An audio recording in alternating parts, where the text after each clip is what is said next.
Lady Hardinge 93 से और 2010 तक मैं काम करता रहा लगातार समाज सेवी के रूप में। उसके बाद पार्टी तो मैं उसी समय ज्वाइन कर लिया था अटल बिहारी जी के सामने। हमें टिकट नहीं दिया गया, यहाँ भी नहीं दिया गया, आजादपुर में भी नहीं दिया गया, दोनों जगह जी नहीं दिया। इसके बाद मैंने बलिया से मांगा कि एमपी के टिकट के लिए, तो वहां भी नहीं दिया गया।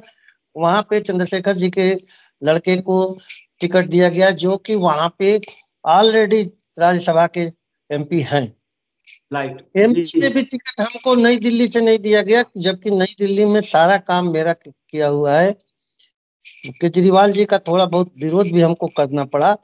और जो शराब वाले कांड में काफी हम लोगों ने किया, इनकी पार्टी ने नहीं किया। इनकी पार्टी बाद में 3 दिन बाद आए, जब पूरा ये विड्रा हो गया और सरकार तथा पुलिस दोनों लोग उसमें फेल्योर रहे। बाद में पुलिस वालों को बेइज्जती होने लगी थी कि सामने सामने 2-2 3-3 बोतलें लेके बदमाश आते जाते हैं। तो इस तरीके से जी हमने इस चीज को रोका कि पुलिस को सम्मान हो जी और ये तरीके की बोतल की शराबें नहीं बिकेंगी। और इस तरीके से जी मैंने बंद कराया पूरा। और आगे भी इन लोगों के खिलाफ मैं चला।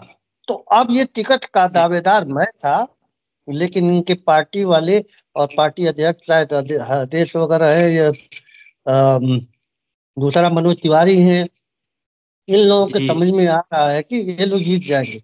अब ये बड़ा मुश्किल है। मैंने आंकड़े इकट्ठे किए थे जिसमें 60 सीट आ सकती थी, लेकिन वो आनंद शुक्ला की वजह से आ सकती थी, क्योंकि सारे इंटेलेक्चुअल जितने भी बहनें हैं, हमारी बेटियां हैं, बहुएं हैं, उनकी सुरक्षा जी की व्यवस्था।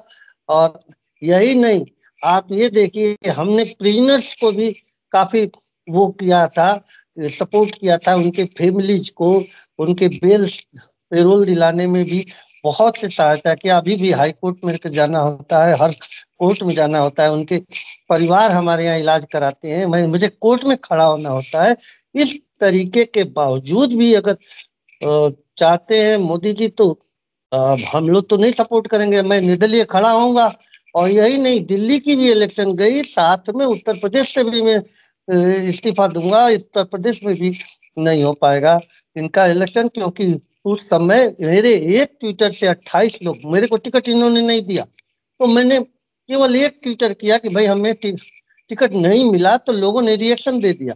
वही चीज हम जी इनके खिलाफ तो नहीं बोलेंगे, क्योंकि पार्टी का सेवा किया है मैंने, लेकिन मैं जी खड़ा जी होऊंगा। और भारी पड़ेगा केजरीवाल का पलड़ा, क्योंकि जी जी एक नई पार्टी और भी आई है, बीएलपी जानते होंगे, वो भी डॉक्टर हैं और काफी अच्छे डॉक्टर हैं, पेडियाट्रिशियन है। जी ये अमेरिका से आए हुए हैं, काफी उनका भी बड़ा संगठन है। तो अब ये दो जी तीन संगठन के कारण जो है, इनके वोट तो बिखर गए। तो बट नेचुरल है कि चीफ मिनिस्टर कोई दूसरा बनेगा। अब लोगों ने ये यहाँ तक कह दिया था कि अगर आनंद शुक्ला चीफ मिनिस्टर अगर बन जाते हैं, तो उत्तर दिल्ली का बहुत बड़ा विकास होगा, उत्तर प्रदेश का भी विकास होगा, क्योंकि एनसीआर को डेवलप करना बहुत बड़ी चीज है। और डॉक्टर साहब, डॉक्टर साहब देखिए, आपने बहुत बड़ी बात कही। चीफ मिनिस्टर यानी कि मुख्यमंत्री दिल्ली का डॉक्टर आनंद शुक्ला बन जाते। एक जी होता है सर विधायक विधायक। आप दिल्ली विधानसभा से अगर लड़ते हैं नई दिल्ली से, तो आप एक विधायक बनते हैं, एमएलए बनते हैं। पर आप दावा ठोक रहे हैं दिल्ली के मुख्यमंत्री का, यानी कि चीफ मिनिस्टर का। तो ये कैसे संभव है कि डॉक्टर आनंद शुक्ला का जब टिकट ही उन्होंने नई दिल्ली से काट दिया, और डॉक्टर डॉक्टर आनंद शुक्ला जो है चीफ मिनिस्टर की दावेदारी कर रहे हैं। थोड़ा जी हमारे दर्शकों। बहुत सी चीजें हैं। हम उससे खड़े हो जाएंगे निर्दलीय से, और निर्दलीय में हमको सपोर्ट मिल जाएगा पूरा, क्योंकि कांग्रेस की पूरी सपोर्ट है। हम कांग्रेस में भी रहे हैं, काम किए हैं, कांग्रेस का शीला जी के दाहिना हाथ थे। जब शीला जी को कांग्रेस में खुद नहीं एक्सेप्ट करते थे